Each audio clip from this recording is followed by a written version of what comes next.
Hey there, and welcome to Top 10 Things. There are things that you think you should be able to do with your own body.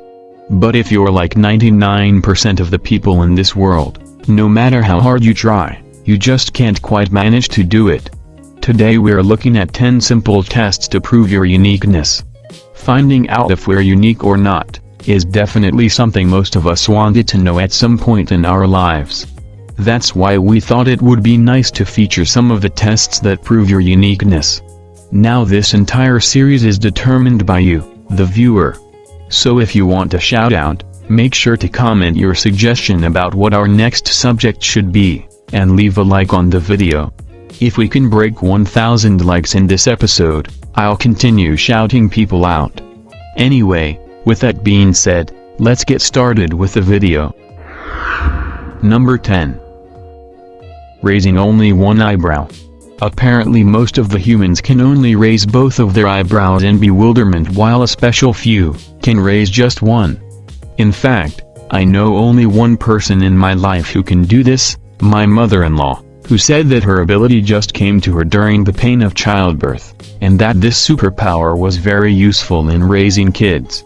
Well, her and of course Leonard Nimoy aka Mr. Spock, Sean Connery, Dwayne "The Rock" Johnson, and Stephen Colbert. Some people call this the eyebrow cock, and it is known as the universal sign of skepticism. The ability of raising eyebrows may be an evolutionary trait. Baboons, mandrills and Cebus monkeys raise their eyebrows as a threat gesture. So if you can do this, congrats. But if you can't, it turns out that you can learn this skill. Here's the trick, according to WikiHow. 1. Start by keeping one eyebrow down with one hand and holding one up with the other. Keep practicing this in the mirror so you can detect the correct muscle movement to obtain one eyebrow up. 2. Once you're familiar with this and can do it quite well, try it without using your hands. 3. Practice this in the mirror until you get it just right. 4. Scare and thrill people with your new talent. Number 9. Wiggling your ears. Your cat can do it. And so can the hippo and Jeff Goldblum. But only few other people in the world can wiggle their ears. It turned out that in 2006, scientists determined exactly why most people couldn't wiggle their own ears. Unlike other facial muscles, ear muscles have their own accessory nucleus, a control area for muscle function, in the brainstem, says Termelen, a researcher at Erasmus MC, a university medical center in Rotterdam, the Netherlands. But fear not, non-ear wiggling people. You can train yourself to do it. WikiHow explains, isolate your ear wiggling muscles. You may be able to wiggle your ears, but it won't be that impressive if you have to raise your eyebrows or look awfully surprised every time. You may not be able to move your ears without moving your scalp, but you should be able to learn to move them without moving your eyebrows. Practice wiggling your ears without moving any other parts of your face. Did you do it? If you did, then you're rather unique yourself. Number 8. Strange tongue tricks. There are a few tricks that most people can't do. Just don't get a tongue cramp trying to do all these, okay? These are definitely special unique skills that can't be easily taught or learned. But if you can do any of them, then you're in the 1% of unique people. Number 7. The paralyzed finger trick. Okay, give this one a try. Bend your middle finger like in this image and put your hand on the table. Then lift your thumb, index finger, and pinky. No problem, right? Now try the ring finger. Here's the reason why you can't. The tendons in your fingers are independent from one another apart from the ones in your middle and ring finger. These tendons are connected, so that when your middle finger is folded down you cannot move your ring finger. It feels like your ring finger is stuck. Number 6. Put your fist in your mouth. Well, the steps are easy enough. 1. Make a fist, and 2. Insert into mouth, but most people can't do it, except the few, all women it seems, who have A. small fists and B. big mouths. You could try though, and let us know how it went, but most likely it will be painful and will make you look pretty silly. Number 5. Sneeze with your eyes open. Nope, you can't sneeze with your eyes open. Why? Because when you sneeze, the sneeze center in the brain sends coordinated motor impulses along nerves controlling muscles of the abdomen, chest, diaphragm, neck, face, eyelids and various sphincters, as well as the mucus glands and blood vessels of the nose.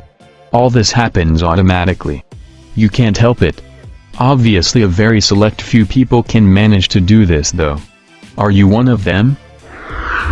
Number 4. Touch your nose or chin with your tongue. Ever tried touching your nose or chin with your tongue? Many have, and it's a lot harder than you'd think. It's thought that only 10% of the population can perform this act, which is known as Gorlin sign in the medical world. In some instances it can indicate connective tissue disorder, but if you can do it, put it on all your resumes and dating profiles. You are one highly sought after human being. Gene Simmons of Kiss had no trouble with this trick. Do you? Number 3. Lick your elbow. Your tongue and your elbow are tragic lovers who desperately want to be together, but can't because their disapproving parents, your mouth and arm, won't let them. It's just about impossible for most people to lick their elbows. Try it now. Make sure you're alone, though, or you may be committed.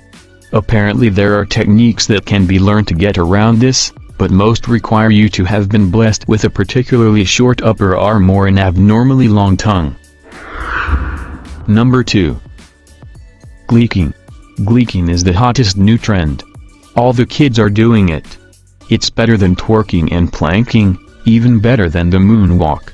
Gleeking is the term for when you project saliva from the submandibular gland after compressing it with your tongue. This means you stimulate the saliva glands under your tongue to spit a concentrated jet of saliva. Yes, like a camel. Number 1. Hypermobility. For this test, see how far you can bend your pinky finger back. With your other hand, bend your pinky finger back as far as it will go without hurting yourself. If the pinky bends back more than a 90-degree angle to your hand, it is a positive test. You want to do this on both hands to see the outcome. Give yourself a point for each pinky you can bend back beyond 90 degrees. You should also check if you can touch your forearm with your thumb. For this test, you first turn your palm up. Then you bend your wrist so your fingers are pointing up. Then, with your other hand, see if you can pull your thumb down to touch the front of your wrist. You want to try this on both sides. Lastly, if you can do this with your fingers, I believe there's no need for any other test.